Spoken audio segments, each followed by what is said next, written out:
こんばんは。先輩ジャパニーズカフェへようこそ。ゆるかにです。うさぴょむです。今夜もよろしくお願いします。今日のテーマは車を持ち続けるお金の話です。それ、今まさに困ってます。買うまでの話は前にしましたけど、買った後の話はまだでしたね。そこが一番じわじわ効いてくるところなんですよね。その前に前回のおさらいです。入院の日本語でしたね。手続きから退院までキーフレーズは峠を越すでした。使いましたか？使いました。仕事の山場が終わった日に、やっと峠を越したって。いいですね。病気以外でもちゃんと使えます。で、今日なんですけど、はがきが来たんですよ。はがき、何のですか？そろそろ車検ですよっていうお知らせです。あの時期ですか。それで見積もりをもらったら、思ってた倍でした。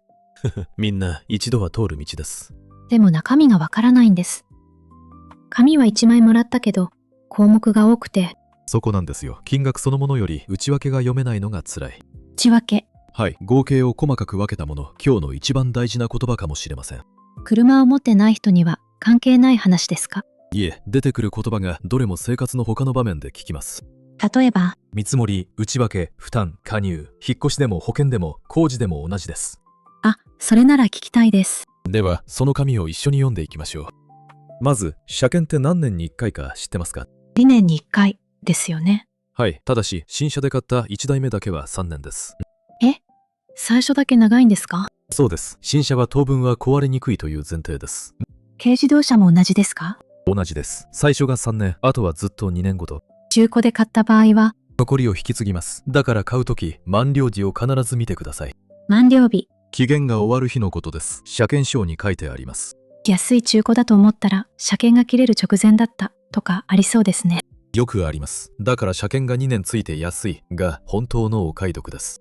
なるほど。それと、いつから受けられるかも大事です。満了日の当日じゃないんですか1ヶ月前から受けられます。しかも期限は前に戻りません。早めに出しても損しないんだ。しません。逆にギリギリだと予約が取れないことがあります。混む時期があるんですか？ 3月です。年度の変わり目とあってどこも予約でいっぱいになります。じゃあ2月に予約するのが賢いんですね。はい、予約は早めに。これは覚えておいて損はないです。はい。そういえば、あのハガキ、国から来るんですか？いい疑問です。ほとんどはお店からの案内です。宣伝なんですか？案内であり宣伝でもあります。うちで受けませんかという。だから何枚も来るのか。そうです。買った店、近所の工場、量販店、みんな時期を知っています。なんで知ってるんですか？ちょっと怖いです。以前その店を使っていれば記録が残っています。それだけです。なるほど。じゃあハガキが来ないこともある。あります。そこが落とし穴です。誰も教えてくれません。自己責任なんですね。はい。中古で買った車や引っ越した直後は特に注意です。住所が変わってると届かない。その通りです。実は車の住所変更も届け出がいります。役所に出す転居届とは別に。別です。ここ忘れる人がとても多いところです。忘れるとどうなるんですか？税金の納付書が古い住所に行きます。届かないまま期限が過ぎます。それで滞納になるのか。知らないうちにというのが一番怖いです。引っ越したら車の届け出もメモします。それだけで後の面倒が随分減ります。そもそも車検って何を見てるんですか？国が決めた安全の基準を満たしているかです。保安基準と言います。ということは、通れば当分は安心ってことですよね。そこ勘違いしやすいところです。違うんですか？検査はその日その時点で基準を満たしているかを見るだけです。つまり、2年間壊れませんという保証ではない。その通りです。ここを取り違えると点検を軽く見てしまいます。点検と検査って別物なんですか？別です。検査は合否を出す。点検は状態を調べて直す。なるほど。実は車検とは別に1年ごとの点検も決まっています。初耳です。12ヶ月点検と言います。やっていない人はかなり多いです。やらないと罰があるんですか？自家用車ではそこは強く取られていません。ただ意味はあります。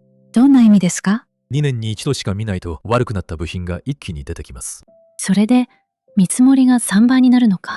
そういう仕組みです。まとめてくるから痛みも大きい。分けて払えたら楽なのに。だから普段から少しずつ見てもらう人もいます。考え方の違いですね。私はまとめて驚く派でした。パス派ですよ。では紙を読みましょう。見積もりは大きく3つに分かれます。1つ目が法定費用、国に払う分でどこに出しても同じ額です。どこでも同じ。値切れないやつですね。はい、ここを安くしますという店があったら逆に怪しいです。2つ目は、車検基本料です。これはお店の料金、点検の手間と代わりに手続きする分。ここは店によって違う。大きく違います。同じ車でも倍近く開くことがあります。そんなに。そして3つ目が整備費用、悪いところを直す分です。私の見積もりが膨らんだのは、多分そこですね。十中八九そうです。そしてここだけが交渉できる部分です。交渉していいんですか？値切るという意味ではありません。今やるか次にするかを選ぶんです。あ、選べるんだ。選べます。ここが今日一番お金に効く話かもしれません。覚えます。法定費用、車検基本料、整備費用。その3つが言えたらもう紙が読めます。急に読める気がしてきました。では1つ目の法定費用をさらに分けます。まだ分かれるんですか？3つです。重量税、自賠責保険、そして検査の手数料。まず重量税、名前の通り車の重さで決まります。排気量じゃなくて、それは別の税です。後で出てきます。重量税は重さ。重い車ほど高い。はい、道路を傷めるのは重い車だからという考え方です。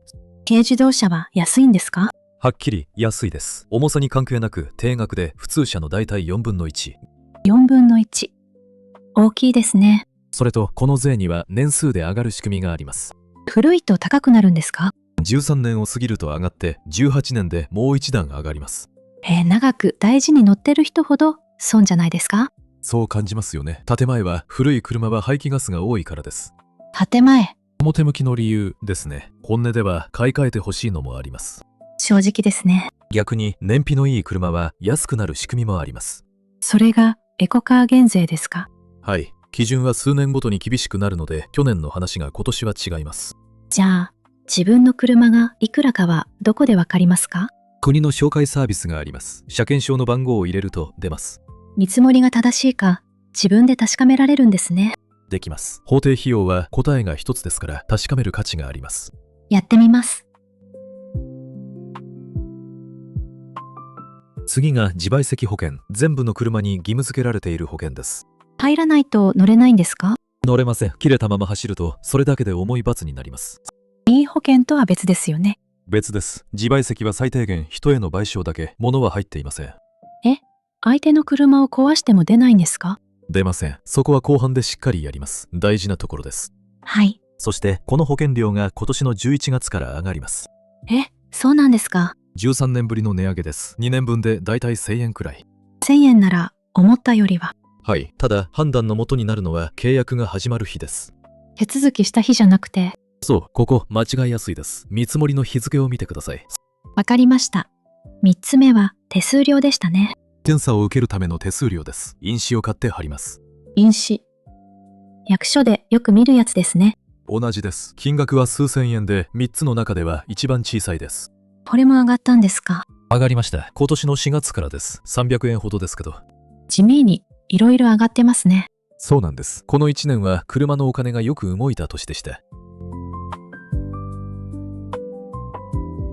さて、ここからは出す先の話です。選べるって知ってましたか？買ったお店に出すものだと思ってました。多くの人がそうです。でも他にもいくつもあります。どんなところですか？新車を売っている店、街の整備工場、カー用品の店、給油所。ガソリンスタンドでもできるんですか？できるところがあります。あと、自分で持ち込むという手もあります。自分で。素人でも。できます。それは最後に詳しくやりましょ選び方の基準はありますか？値段だけで並べると、だいたい売った店が一番高くなります。やっぱり。ただ高いには理由があります。純正の部品を使って記録も残ります。記録が残ると何かいいんですか？売るときに聞きます。手入れされてきた車だとわかるので。後で戻ってくるお金もあるんだ。そういう見方もできます。安さだけでは決められない理由です。逆に、町の工場はどうですか？相談しやすいのが一番の強みです。今やる、次にするが言いやすい。顔が見える感じですね。はい。長く住む町ならそこを一つ持っておくと安心です。外国から来た人だと、そこが一番難しいかも。わかります。だから今日は言い方も一緒に覚えていきましょう。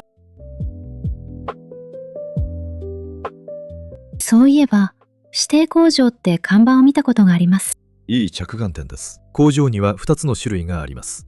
どう違うんですか？認証工場は整備はできますが、検査は国の検査場に持っていきます。で、指定工場は自分のところで検査までできます。だから民間車検場とも呼ばれます。早く終わるってことですか？早いです。その日のうちに帰ってくることも多いです。じゃあ指定の方がいいんですね。速さでは、ただ認証工場の方が安いこともあります。どっちがいいとは言えない。言えないですね。急ぐか安く上げたいかで決まります。さっきの手数料も違うんでしたっけ？よく覚えていましたね。指定工場を通す方が少し安いです。そこまで見て比べる人、いますか？少ないです。でも数百円の話なので、そこは気にしなくていいです。気にするところと気にしなくていいところがあるんですね。そこを分けるのが今日の狙いです。数百円より、どこを見ればいいですか？整備費用です。ここは2万の単位で動きますから。桁が違いますね。違います。ではその読み方に行きましょう。預けている間、車がないと困るんですけど。そこで代車です。貸してくれるところが多いです。愛車。代わりの車です。無料のところもあれば、1日いくらのところもあります。それも見積もりに入るんですか？入っていることがあります。だからそこも確かめてください。安いと思ったら、代車が別料金とかありそう。よくあります。総額で比べる。これが基本です。総額。全部を足した金額です。項目ごとの安さに惑わされないように。何日くらい預けるものですか？整備がなければ1日、直すところがあれば2日から3日です。部品を待つこともありますか？あります。古い車や輸入車だと1週間かかることもあります。満了日ギリギリだと、それが命取りですね。そこがつながるんです。だから最初に早めにと言いました。全部つながってますね、今日の話。手続きって大体そうです。一つ遅れると全部遅れます。前もって聞いておくのが大事ですね。そうです。何日かかりますか？代車はありますが、この2つで十分です。電話で聞けそうです。聞けます。予約の時についでに聞いてしまいましょう。見積もりを見たら、まず一番下の合計から目を離してください。そこしか見てませんでした。みんなそうです。でも合計は判断の材料にならないんです。確かに、高いとしか思えない。見るのは項目です。それぞれに部品代と工賃が書いてあります。工賃。作業してもらう手間のお金です。時間で決まることが多いです。部品が安くても、工賃で高くなることがある。よく気づきました。奥にある部品ほど外す手間が増えます。同じ部品でも、車によって違うんですね。違います。そしてもう一つ、印がついていることがあります。印。要交換、要点検、推奨。この3つは意味が全く違います。どう違うんですか？要交換は直さないと検査に通りません。選べません。推奨。そろそろどうですかという提案です。今すぐでなくても通ります。そこが選べる部分か。そうです。だから聞き方はいつも同じです。これは通すために必要ですか？これは通すために必要ですか？覚えました。その一言で話がすごく整理されます。他の店にも見てもらうのは失礼ですか？失礼ではありません。相見積もりといって普通のことです。でも、断るのは苦手なんです。日本語で断るのは確かに気を使いますよね。はっきりいりませんって言うと感じ悪いかなと思って。そこで便利なのが今回は見送りますです。見送る。断るのではなく今回はやめておくという言い方です。柔らかいですね。しかも次はやるかもしれないが残ります。関係も切れません。他にもありますか？予算の都合で今回は必要な分だけでお願いします。理由を言うんですね。予算という理由は日本ではとても通りがいいです。相手も引き下がりやすい。はい、誰も悪者になりません。逆に、これは絶対にやった方がいいと言われたら、理由を聞いてください。どうなると困るんですかと。そう聞いていいんですか？いいです。まともな店ならちゃんと説明してくれます。説明できないお店は、そこは次から選ばなければいいだけです。はっきりしてますね。安さで飛びついて後で高くつくのが一番もったいないので。それ、今日のまとめっぽいですね。後で戻ってきます。検査で落ちるってどういうところで落ちるんですか？意外と地味なところです。エンジンより先に光と足回り。光。ライトですか？はい、前のライトの向きです。少しずれるだけで落ちます。向きって勝手にずれるんですか？ずれます。段差の衝撃や荷物の重さでも変わります。それは気づけないですね。気づけません。あと、古い車はライトが黄色く濁ってきます。見た目の問題じゃなくて、明るさが足りなくなります。磨けば治ることも多いです。足回りは、タイヤの溝です。減りすぎているとその場で落ちます。溝が何ミリとか決まってるんですか？決まっています。しかも自分で見る方法があります。教えてください。タイヤの溝の中に小さな出っ張りが埋まっています。出っ張り。減ってくるとそこが路面と同じ高さになります。それが合図です。つるっと平らになったら交換ってことですね。そうです。これは検査の前じゃなくても月に一度見てほしいです。命に関わりますもんね。はい。他はワイパーのゴム、玉切れ、あとは発煙筒の期限。発煙筒に期限があるんですか？あります。これで落ちる人結構います。安いのにもったいない。そろそろ自分で持ち込む話を聞きたいです。ユーザー車検と言います。持ち主が自分で検査場に持っていきます。安くなるんですよね。基本料が丸ごといらないのでかなり安くはなります。デメリットは、平日の昼間に自分の時間を使います。予約も自分で取ります。仕事を休まないといけない。大抵はそこを金額に換算して割に合うかを考えます。割に合う。手間に対して見返りがあるという言い方です。よく使います。持っていくものは多いですか？ 4つです。まず車検証と自賠責の証明書。あと2つは、税金を納めた証明と点検の記録簿です。記録簿はその場でも書けます。税金の証明は紙がいるんですか？今は電子で確認できることが多いです。ただ払った直後は反映が遅れます。払ったばかりだと紙を持って行った方が安全。その方が確実です。検査そのものは列に並んで進みます。何を見られるんですか？外から見た状態、ブレーキ、速度計、ライトの向き、排気ガス、下回り。落ちたらどうなるんですか？直してその日のうちならまた受けられます。回数にも決まりがあります。近くに直せるところがあるんですか？検査場の前に大抵何件か並んでいます。よくできています。さて、車検は2年に一度でした。でも毎年来るものがあります。税金ですね。自動車税です。さっきの重量税とは別で、こちらは排気量で決まります。排気量ってエンジンの大きさですよね。はい。大きいほど高くなります。10段階で分かれています。うちの車は小さいので助かってる方かな。そうですね。軽自動車なら普通車の3分の1以下です。ケールが人気なわけですね。税金だけでなく保険も車検も安いですから積み重なります。いつ払うんですか？ 5月に納付書が届いてその月の末までに払います。誰に来るんですか？途中で売ったら。4月1日に持っていた人に1年分がまとめてきます。4月2日に買った人は、その年は来ません。だから3月に売り買いが増えるんです。車検が3月に混むのと同じ理由か。つながってきましたね。全部年度の区切りに引っ張られています。払い忘れたらどうなりますか？滞納といって延滞金がつきます。それだけではありません。まだあるんですか？払っていないと車検が通せません。ここでつながります。逃げ場がない。うまくできています。だから5月は必ず払う月だと覚えてください。さっきから K が有利って話が続いてますけど、続いていますね。一度まとめてみましょうか。お願いします。毎年の税金が3分の1以下、重量税が4分の1ほど。保険も安いんでしたよね。自賠責も任意保険も安めです。燃費もいいことが多いです。いいことばかりに聞こえます。弱点もあります。高速道路を長く走ると疲れやすいです。エンジンが小さいから。音も大きくなりますし、人がたくさん乗ると余裕がありません。使い方次第ってことですね。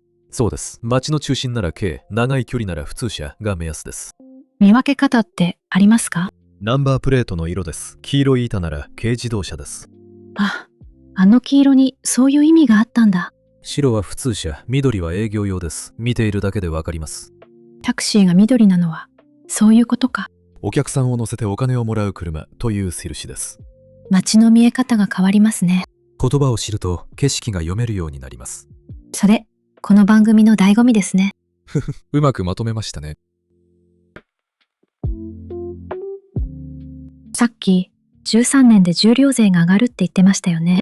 よく覚えていますね。実は自動車税も同じ頃上がります。両方ですか？両方です。だから13年目は車を持っている人の分かれ道になります。乗り続けるか買い替えるか。そうです。ただ私は急いで結論を出さなくていいと思っています。税金が上がっても。とはいえ上がる額と新しい車を買う額では桁が違いますから。確かに。数千円と何百万円ですもんね。はい。だから税金が上がったから買い替えますは少し早い。じゃあ、なんで判断すればいいんですか？修理の頻度です。毎回どこかが壊れ始めたらそれが合図です。金額じゃなくて、回数。回数です。1回大きいのはたまたまかもしれません。でも3回続いたらそのうち買い替えを余儀なくされます。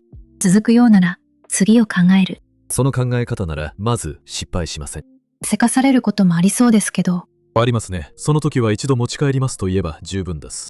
持ち帰ります。便利ですね、それ。仕事でも使います。その場で決めないという合図です。では、さっき残した保険の話に戻りましょう。自賠責では物は出ない。でしたよね。はい。それに人への賠償にも上限があります。足りないことはあるんですか？事故の大きさによっては全く足りません。だから任意保険に入ります。任意って入らなくてもいいってことですよね。言葉の上では、でもこれは実質的に必須だと思ってください。そんなに相手のある事故は金額が一気に大きくなります。一生を左右します。選ぶ時のポイントはありますか？対人と対物が無制限を選んでください。ここは削らないところです。無制限。上限なしです。値段の差もそれほど大きくありません。じゃあどこで安くするんですか？自分の車を直す部分、それと運転する人の範囲です。運転する人。本人だけ、夫婦まで、家族まで狭くするほど安くなります。でも、友達に運転してもらったら、そこで事故が起きると出ないことがあります。要注意です。安くした分がそこで返ってくるのか。そういうことです。安さの理由を知って選ぶのが大事です。保険料って人によって違うんですよね。大きく違います。等級という仕組みがあります。等級。ゲームのレベルみたいな。近いです。1から20まであって、上がるほど割引が大きくなります。どうやって上がるんですか？1年間保険を使わなければ1つ上がります。それだけです。地道ですね。はい。でも下がるときは1期です。事故で使うと3つ下がります。3年分が1回で消える。しかもそれだけではありません。事故ありの扱いが数年続きます。同じ等級でも扱いが違うんですか？違います。同じ数字でも割引の率が別になります。厳しい。だから小さな傷で保険を使うかどうかはよく考えます。使わない方が得なこともある。あります。修理代と上がる保険料を比べて決めます。保険会社に聞いてもいいんですか？聞けます。使った場合いくら上がりますかと聞けば教えてくれます。先に聞けるんだ。それは知らなかったです。使うと決めてから電話しなくていいんです。まず相談です。それいろんな場面で使えますね。使えます。決める前に聞く。これは日本の手続き全般で聞きます。あと、駐車場もありますよね。これが地域で一番差が出ます。都市と地方で桁が変わります。都会は高いですよね。高いです。月決めの駐車場代だけで車検より高くつく年もあります。月決め。月ごとの契約です。時間で借りるのとは別の言い方です。駐車場がないと車って買えるんですか？いい質問です。多くの地域では置き場所の証明がいります。それが車庫証明ですか？そうです。警察に出して置く場所があることを認めてもらいます。警察なんですね。役所じゃなくて。そこ、間違えやすいところです。手数料も数千円かかります。道に置くのはダメですよね。ダメです。夜通し道に置くのはそれ自体が違反になります。アパートに駐車場がついてる場合は、大家さんに書類を書いてもらいます。使用承諾書と言います。また新しい言葉が出てきた。承諾はいいですよと認めること。これは仕事でもよく出ます。覚えておきます。引っ越しで車の置き場所が変わったら届け出もいります。忘れそうですね、それは。最後に毎日じわじわ出ていくお金の話をしましょう。ガソリンですね。はい、実は去年の暮れに税金の一部が廃止されました。安くなったんですか？長く上乗せされていた分がなくなりました。1リットルあたり結構な額です。実感ないかも。わかります。同じ頃元の値段の方が上がりましたから。打ち消し合っちゃったんですね。そうなんです。今は全都の平均で1リットル170円くらいです。地域でも違いますか？違います。運ぶ距離が長いところほど高くなります。節約する方法はありますか？一番効くのはいらない荷物を下ろすことと空気圧です。空気圧。タイヤのはい、減っていると燃費が落ちますし、タイヤも早く傷みます。一石二鳥ならぬ二重の損ですね。うまいこと言いますね。給油所で無料で見てもらえます。タイヤ自体はどのくらいで買えるんですか？溝が減ったらです。ただ減っていなくてもゴムは古くなります。乗らなくても傷むんだ。傷みます。雪の降る地域だと冬用にもう一組いります。2組。置く場所もいりますね。そこまで含めて車を持つ費用です。積もると大きいでしょう。ここからは今年の4月に変わったことを話します。結構大きく変わったんですか？大きいです。まず買う時にかかっていた税が一つなくなりました。買う時の税。環境性能を割と言いました。燃費に応じて取得の時に取られる分です。それがなくなった。3月末で廃止されました。これから買う人にははっきり得な話です。もう一つは名前が変わりました。自動車税種別割が自動車税に戻りました。種別割って聞いたことあります。古い書類にはまだ残っています。中身は同じものだと思ってください。学習者としては混乱しますね。しますよね。2つの名前が同じものを指すと覚えるのが早いです。軽自動車も同じですか？同じです。軽自動車税種別割も軽自動車税になりました。じゃあ毎年の税金も安くなったんですか？そこ一番大事な確認です。安くなっていません。そうなんですか？なくなったのは買う時の税、毎年の税は名前が変わっただけです。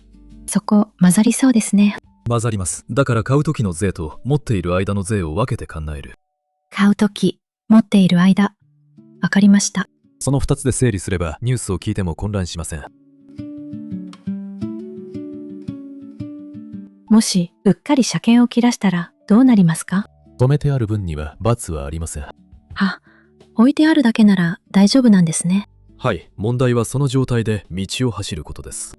それはそんなに重いんですか？とても重いです。しかも自賠責も切れていると二重になります。大抵同時に切れますよね。そうなんです。車検と一緒に更新するので同じ日に切れます。じゃあ切れちゃったら検査場まで行けないですね。鋭いですね。そこに救いがあります。仮ナンバーという制度です。仮のナンバ楽書で借ります。決まった道を決まった日に走るためだけのものです。ー。自由に乗れるわけじゃない。違います。検査場に行くためと目的が決まっています。そういう逃げ道があるなら安心しました。ただ手間はかかります。切らさないのが一番です。忘れない工夫はありますか？前の窓に貼ってある四角いシールに次の月が書いてあります。あの数字、そういう意味だったんですね。毎日見ているのに意味を知らない人は多いです。今日から意味がわかる。はい、そういう小さな気づきが暮らしを楽にします。そういえば、車検証って小さくなりましたよね。気づきましたか？数年前から電子の車検証に変わりました。紙じゃないんですか？紙はあります。ただ中に小さな部品が入っています。カードみたいな。近いです。大事な情報はそこに記録されています。どうやって見るんですか？専用のアプリで読み取ります。パソコンでも機種によっては携帯でも。見られないと困りませんか？基本の情報は紙にも印刷されています。困ることは少ないです。じゃあ何が便利になったんですか？更新の時、書き換えだけで済むようになりました。新しい紙をもらわなくていい？はい、しかもその書き換えを工場でできるようになりました。役所に行かなくていいってことですか？そういう方向に進んでいます。手続きが1箇所で終わります。外国から来た人にはありがたい変化ですね。役所の窓口が減るのは誰にとっても楽です。気をつけることはありますか？折ったり強い時期に近づけたりしないことです。中身が壊れます。財布に入れるのは良くないですか？車に置いておくのが基本です。それが本来の置き場所です。逆に手放すときはどうすればいいんですか？大きく2つあります。一旦止めるか完全に終わらせるか。一旦止める。一時抹消と言います。しばらく乗らない時に登録を休ませます。長く海外に行くときとかですか？まさにそういう時です。その間税金がかからなくなります。それは大きいですね。大きいです。乗らない車に毎年払うのは一番もったいないので。安全に終わらせる方は永久抹消です。車を解体してもう二度と登録しません。その時払った税金は戻りますか？戻ります。残りの月の分が返ってきます。還付と言います。還付。税金が返ってくること。はい、ここで一つ知っていると得な話があります。聞きたいです。返る額は月で数えます。だから月をまたぐと1ヶ月分減ります。月末と月初で違うんですか？手続きが月をまたぐかどうかで変わります。早めに動くのが得です。あと、廃車ってお金がかかるイメージがあります。解体の費用はかかります。ただ、リサイクルの分は先に預けてあります。先に。いつ払ったんですか？買った時です。預けてあるので、予託金と呼びます。知らないうちに払ってた。そうなんです。だから廃車の時、そこは新しく払いません。ここまで聞くと、車って高いですね。正直に言うと高いです。買う値段より持つ値段の方が。じゃあ、持たない方がいいんですか？そこは住む場所によります。都市なら借りる方が安いことが多いです。